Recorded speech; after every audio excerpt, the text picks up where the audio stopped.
which platform should I be advertising my fashion brand on? And there's three things to think about when we're looking at advertising. One of them is, how old is the brand? The second one is, what sort of budget have you got? And then the third one is, what sort of product is it and where is the customer going to be? The wrong question is, which platform should I be on? The right question would be, what do each platform do and what's the outcome? And is that right for my brand? So each of the platforms are very different. From Pinterest to Google or TikTok and Meta, they're talking to your customer at a different point in the marketing funnel. In this video, I'm going to run through the different platforms so you can get a good understanding of what each one does. I'm going to run through what they're good for, how they work, and also a key reporting metric, which is the attribution window, which is something that you have to think about if you're doing multiple channels. So let's start with Meta. That is Facebook, Instagram advertising. So this is the platform where most budgets go, and it's for good reason. You can do lots of different objectives with your advertising here, from brand awareness to lead generation to conversions. And that's just some of the options that you've got as a fashion brand. It's also one of the most creatives.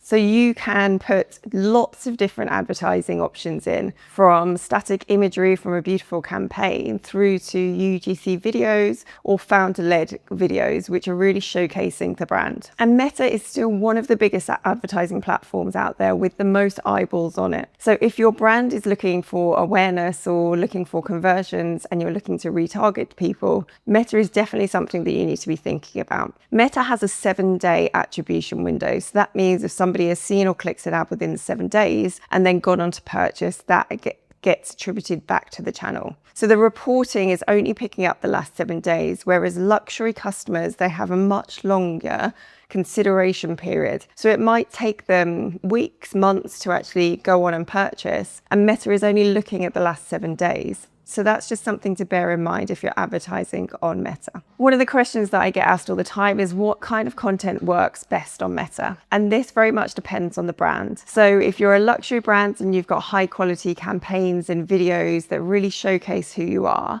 then these can be really great. For other brands, UGC or founder-led content works really well. And then for others, it's more animation or graphics that can do really well. And the biggest thing here is that you should be testing all different types of creative and then seeing which ones resonate with your audience. And also making sure as a luxury brand that they don't deviate too far away from the website and the final customer journey. A lot of the marketing material that you'll see out there is price-led or urgency-led when it comes to meta marketing. But one thing to be clear when it comes to luxury is that you're trying to get people to buy into a desire and an aspiration. So that's a different way of thinking when it comes to the creative and the copywriting. So Meta is definitely something that I would recommend to all brands. It's a great way to creatively show off your brand, and that's to new customers and also existing customers. You can get really creative here. The only caveat would be to not get too hung up on your ROAS if you're a luxury brand, and make sure that you're reporting on MER, which is your overall marketing reports. So yes, I would say for most brands, Meta is definitely the place to be. So let's move on to Google. Google is a great place, especially for fashion brands, to be visible. You can be visible from search and display through to shopping campaigns. And they, again, can be very creative and great for a luxury fashion brand.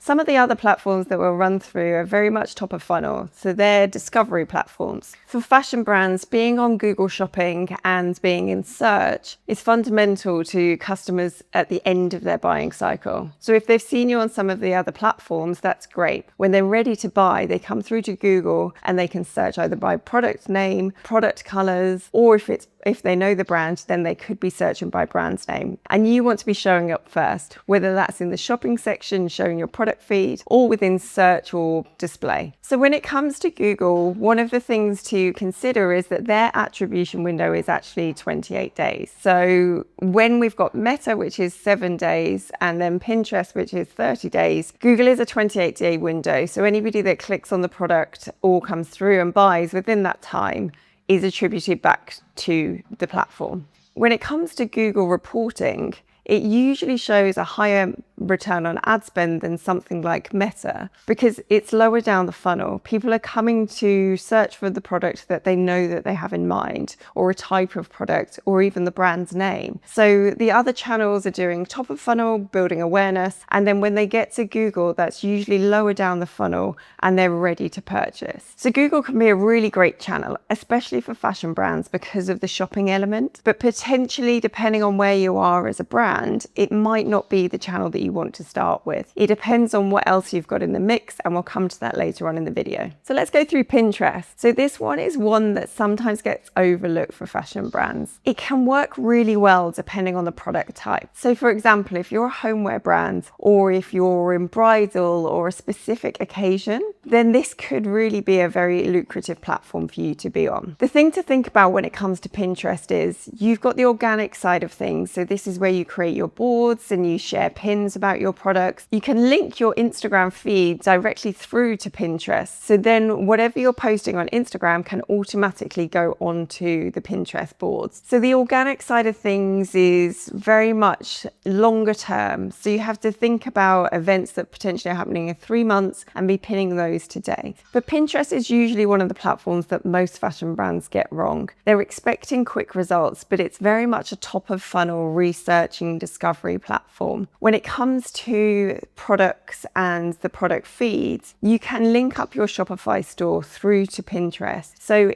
people can start saving the products on your website as soon as they go live. The great thing about this is also if there's any changes in prices, such as a price reduction, then if somebody saved your pin, they get notified automatically and they can come back and shop straight away. So Pinterest is great because it's really visual and it also pulls in your product feed, which people can then shop for directly or they can save into their boards. It's a perfect place for occasion or events products because people are researching and they'll save and come back to them later on. So when it comes to Pinterest, what I would say is start with the organic side of things. Get that side of it working and with lots of boards so that you've got visibility, and then layer in the advertising. It is a really great platform and one that does get overlooked by brands, but it is very much a top of funnel. So the metrics and the sales coming from it might be much more later down the line. So that's just something to think about if you're adding this channel into your marketing mix. So we've been through Meta, Google and Pinterest, which the big three that I would always recommend if you've got a luxury fashion brand. There are obviously other platforms. So for example, TikTok, Reddit, or even LinkedIn. But with things like TikTok Shop is very much a lower AOV product and lots of discounting. It's not something that we would usually recommend for luxury brands. And then LinkedIn is something really interesting because the audience potentially could be there. So LinkedIn is a business platform. If you've got luxury products and you want to get in front of high net worth individuals, potentially you could try this. Although LinkedIn advertising is much more expensive. So how do you decide what is the perfect marketing mix across the channels for your brand? There's 3 questions that I would usually ask a fashion brand before we make any recommendations. What stage is your brand at? So have you been advertising on multiple platforms before? Are you a startup and not done any advertising? It very much depends on how established the brand is to what platforms we would recommend. So for a startup that hasn't even got a website launched yet, we would definitely say build awareness using Meta to start with. Then you can layer in things like Google and Pinterest once the products are actually active and live. If you're more established and you've got budgets to play with here, I would definitely recommend Meta again, but then layer in Google, and if the budget and the product type is there, then also Pinterest is a great place to add. If you're in the middle and you have launched your website but you haven't got big budgets to be on every platform, I definitely recommend Meta, but also putting a small budget into your brand and making sure that you've got awareness on Google so that if somebody is looking at you and discovering you on Meta, when they come through to search your brand, they can easily find you to then go on and purchase. The second question would be, what does your customer journey look like at the moment? So if you can see your customer journey and you've already launched your website and you're live, then really dig into this and make sure that you are present on the platforms that are already showing up within that customer journey. It would be great to put the money where your customers already are rather than layer in discovery to start with. And then the third question is always about reporting. So how are you reporting on these platforms? If you're only looking at in-platform data and you're measuring Meta versus Google by both what's showing in platform, then we've already been through in the video that the attribution windows for these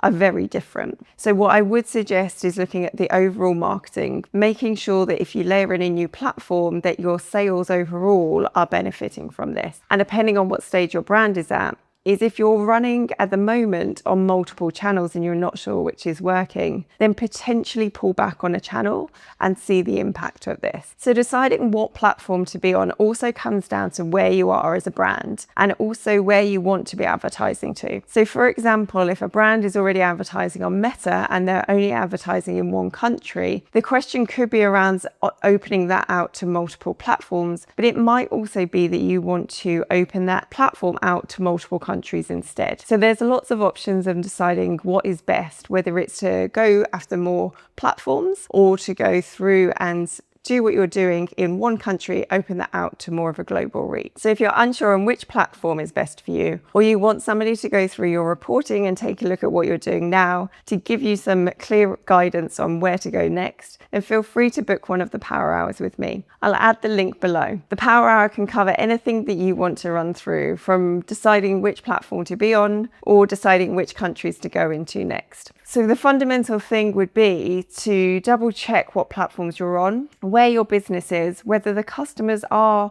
where you're advertising, and then look to scale based on the platforms that are working and then potentially into other countries at a later stage. There is no one-size-fits-all platform mix. What works for one brand might not necessarily work for the other brand. We tend to say if you're starting out, then always start on Meta because you've got the best options and we see the best performance there. Then you can layer in Google and then potentially Pinterest if you're in that sort of space of bridal or homeware. And if you found this video helpful, then subscribe below. I'll be back next week with another episode going through the strategies, platform updates, and thinking behind marketing for a luxury fashion brand. But if you've got any questions about this, put them in the comments below and I'd be more than happy to answer them.